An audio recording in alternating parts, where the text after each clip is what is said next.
Bonjour à toutes, bonjour à tous et bienvenue sur 520 grammes.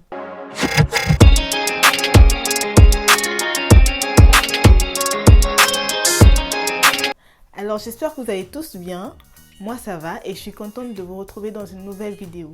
Aujourd'hui je vous emmène avec moi à Prague, la capitale de la République tchèque. Alors dans cette vidéo, je vais vous parler un peu questions formalités pour se rendre à Prague, activités sur place, la langue qui est parlée à Prague, comment faire pour payer à Prague par exemple. Et ensuite, je vous laisserai avec des images de Prague en fait, où je vous montrerai un peu la ville, ce qu'on a eu à faire en images. Nous sommes allés à Prague en octobre 2023. Je trouvais que c'est une bonne période dans le mois d'octobre. Je me souviens, j'ai eu un billet aller-retour Nantes-Prague à 102 €. Donc je trouvais que c'était un bon prix pour cette période. Pour ceux qui séjournent déjà dans l'UE, pas besoin de formalités supplémentaires si ce n'est que ses papiers à jour et son passeport en cours de validité. Donc nous voilà embarqués dans l'avion pour Prague.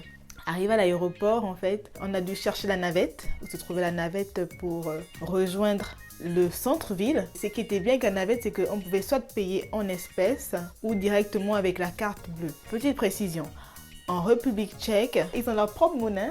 Ils font partie de l'Union européenne, mais ils ont encore leur propre monnaie. On avait retiré quelques euros en France et on allait changer la monnaie dans un bureau de change sur place. On a fait quelques achats aussi par carte, mais la majorité des dépenses qu'on a faites, c'était en espèces. Pour ce qui est logement, j'ai réservé sur Booking, comme d'habitude.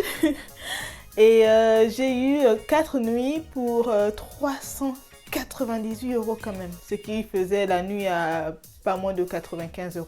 Il faut savoir qu'à Prague, qu'importe les périodes, le logement il reste très cher. Le coût de vie à Prague est assez abordable, en tout cas pour un touriste. Hormis le logement, mais le reste ça va. Qu'est-ce qu'on mange à Prague? À Prague on mange de tout, hein, comme dans n'importe quelle capitale, il y a beaucoup de variétés, mais si vous voulez manger local, je vous recommande d'aller dans des restaurants qui s'appellent des pubs, ça des trucs traditionnels, où vous mangez la nourriture locale en fait, il y a du goulash, dinde, mais vous pouvez aussi manger tout ce qui est fast-food, tout ce qui est burger.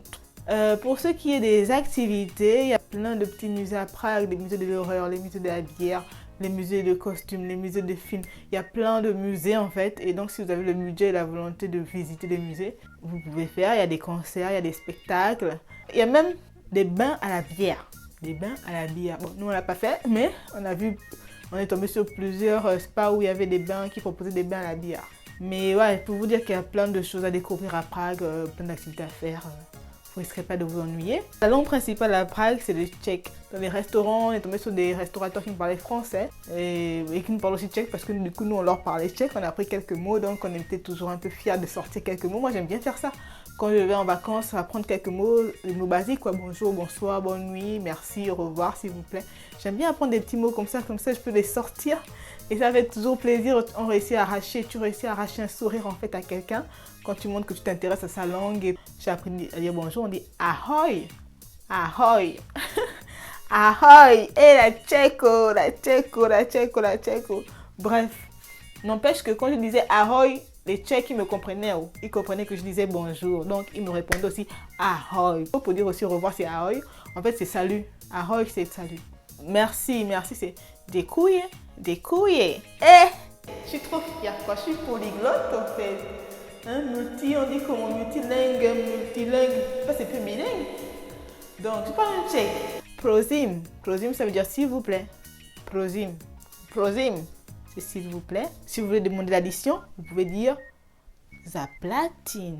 Zaplatin en fait c'est un mot pour dire l'addition s'il vous plaît, mais c'est en un mot, vous vous rendez compte? En un mot ça veut dire l'addition s'il vous plaît, zaplatin.